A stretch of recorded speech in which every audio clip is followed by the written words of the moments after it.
저는 믿음 바꿀 생각 없거든요. 만약이란 게 없어요.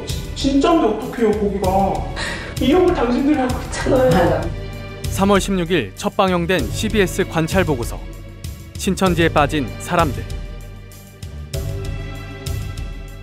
CBS는 지난 1년 2000시간 동안 신천지를 관찰했고 이 내용을 8부작 다큐멘터리로 제작했습니다. 방송 이후 관련 검색어가 인터넷을 뜨겁게 달구고 있는 상황.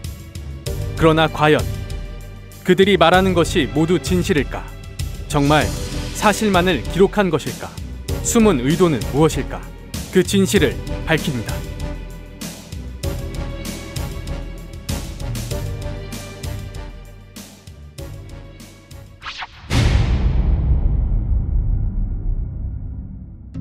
CBS. 대한민국의 대표 개신교 방송이라 자부하는 그들. 정도 언론, 따뜻한 방송, 스마트 미디어를 표방합니다. 그러나 웬일인지 최근 CBS는 자중질환에 빠졌습니다. 사측의 이중잣 때에 양심 있는 사원들이 화가 난 것입니다. 지난 3월 10일 CBS 노조가 발표한 성명서. 이단성 논란이 있는 순복음 서울 진주 초대교회 전태신 목사에게 월 800만 원의 후원금을 받고 설교 방송을 내보낸 CBS 이재천 사장의 결정에 대한 논란입니다. 이단이라 하는 신천지는 아웃이라 외치면서 이단 논란이 있는 전 목사의 설교를 방영하는 이유가 무엇이냐며, 결국 돈에 따라 이단의 기준이 변하는 것이냐며 문제를 제기한 것입니다. 사실 CBS의 태도가 돈에 좌지우지된 것은 하루 이틀 일이 아닙니다. 그 배경에는 CBS의 독특한 재원 구조가 있습니다.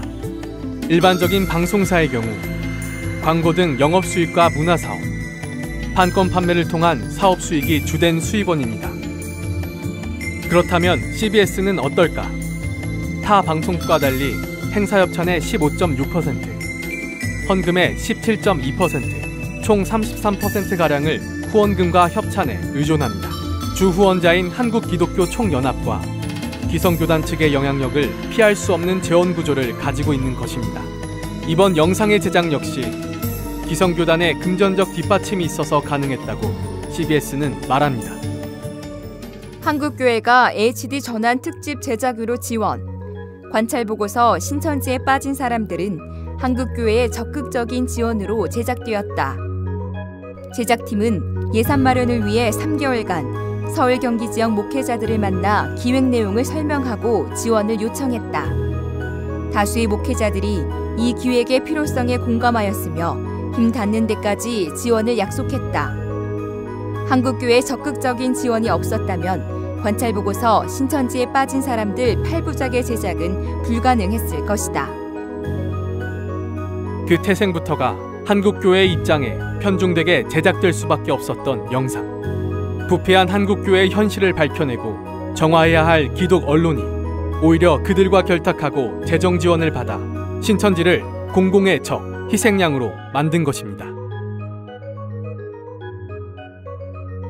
그렇게 제작된 영상. 매 회차 방영 후 CBS는 자신들이 한국교회를 지키고 있다며 후원을 요구하기까지 합니다.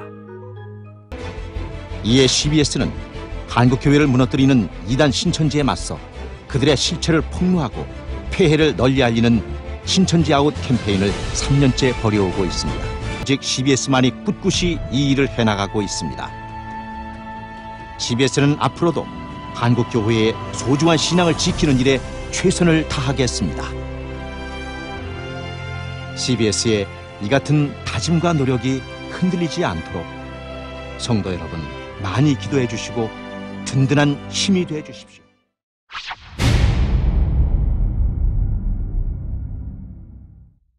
부패한 한국교회를 지킨다는 명목 아래 CBS가 8부작으로 기획한 신천지에 빠진 사람들. 주로 강제 개종교육을 통해 개종된 사례들을 다루고 있습니다. 교리의 옳고 그름은 이야기하지 않습니다. 그러나 신천지인 중 강제 개종교육을 받은 사람은 약 0.4%, 그로 인해 신천지를 떠난 사람은 0.2%에 불과합니다. 1%도 안 되는 사례로 15만 신천지를 파헤친다. 표본 집단 선정에도 오류가 있을 뿐더러 일반화하기에는 턱없이 부족한 수치입니다. 그리고 이 영상을 면밀히 살펴보면 뭔가 앞뒤가 맞지 않습니다. 허술한 점이 속속 발견됩니다.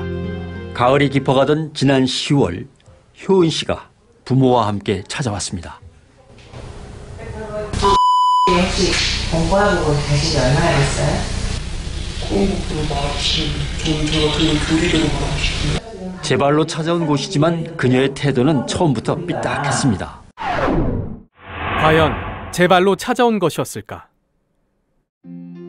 얼굴이 이불에 덮인 채 끌려오는 그녀. 앞좌석에서 내려가고 이제 전화기하고 뺐었죠. 뺐는데 이 대단합니다. 그냥 뭐 보통 남자의 힘보다 더 세더라고요. 저항이 그리 강력하게 하고 또 저도 뭐 차고 뭐 엄마 뭐 물고 동생도 물고 이런 정도 갔으니까 그때부터 완전히 뭐 진짜 정신병자같이 설치됐으니까요. 핸드폰을 빼앗아 외부로부터의 연락을 차단하고 강력한 저항에도 불구하고 강제로 데려간 곳임에도 제 발로 찾아갔다고 이들은 말합니다. 상담하는 내내 딴 생각 중인 그녀. 사실 신천지에서는 이단 상담소에서의 대처법을 가르친다고 합니다. 여기 오면 감금하고 폭행하고 그렇게 해서 약을 먹여가지고 사람을 이렇게 싹 돌게 해서 개종을 시킨다. 뭐 이런 식의 교육을 많이 시키고 있어요. 마치 개종교육 현장에서 감금도 폭행도 일어나지 않는다고 말하는 개종 목사. 그러나 이상하게도 개종교육을 받는 그녀는 교육이 진행되는 일주일 내내 같은 옷을 입고 있습니다. 그뿐이 아닙니다. 대상자들은 하나같이 교육을 받는 기간 내내 가족과 함께 있습니다. 부모님은 생업까지 포기한 채 교육 모습을 지켜보고 자녀를 다그칩니다. 그런 얘기 하지 말고, 자, 내가 물어봤잖아요. 물은 것만 답하면 돼요. 주고 안 주고. 확실하게 해봐. 너 주고 안 주고. 대답 못 짧게 해봐라. 뒤면 뒤가 아니면 해봐. 주고 안 주고. 그러면 그건 사실 다른 거니까. 성경을 펴자 바로 덮어버리고 대답을 하려고 그러죠. 제가 믿는 말씀 믿으면 안 돼요. 성경에 기초한 많은 설명이 필요한 답변을 단답형으로 대답하라 강요하고 윽박지르기까지 하는 상황. 어찌할 바를 모르고 울음을 터뜨립니다. 반면 당당히 대처하면 어떨까? CBS는 신천지 성도의 당당한 대처를 상담사 괴롭히기라고 말합니다. 개혁 한글 갖고 오세요. 언어 구원이라는 뜻이 뭔지 아세요? 왜 지금의 말씀을 하는지 아세요? 그래서 거절하는 사람이 있죠. 개종 목사는 당황하기 시작하고 그럼 저는 가도 되나요? 부모님이 내가 강제 개종 교육의 불법성은 피해자들을 통해 수차례 고발된 바 있습니다. 수면제를 타셔서 저도 알지 못하게 입과 다리를 묶으셨고 큰 여행용 가방에 저를 넣어서 강제로 이동시키셨습니다. 옷을 벗겨서 무언가가 이제 핸드폰이라든지 뭐 연락할 수 있는 어떤 수단이 있는지를 막 다 점검하시고. 그러니까 그 전도사가 하는 말이 자기는 빠져야 되겠대요. 자기가 여기 끼면 여전히 심각한 후유증과 트라우마에 시달리고 있는 이들은 강제 개종 교육을 조장하는 CBS의 보도에 또다시 상처받고 분노하고 있습니다. 교단이 다르다는 이유만으로 신체의 자유를 억압하고 인권 유린을 자행하는 강제 개종 교육. 감금, 폭행, 욕설, 인신공격이 난무하고 개종 목사들은 그 범죄 행위가 드러나 수차례 판결을 받았습니다. 과연 이들이 개종 교육을 할 자격이 있는가? 심각한 의문이 듭니다. 그러나 CBS는 강제 개종 교육 현장에서 일어나는 불법 행위는 외면한 채 개종 목사들을 주요 취재원으로 사용하고 신천지에 대한 공포심을 자극한 후 이단 상담소의 연락처를 소개합니다. 이번 프로그램의 진행을 맡았던 변상욱 CBS 콘텐츠 본부장은 한국기자협회에 글을 한 편 투고했습니다. 기사 제목은 우리는 다시 진실로 돌아갈 수 있을까? 그는 객관성과 공정성의 추구에서 가장 뒤처진 분야가 저널리즘인 것만 같다며 21세기에 접어들어 이 나라의 저널리즘은 진실에 접근하는 일이 점점 더 어려워지고 있다고 말합니다.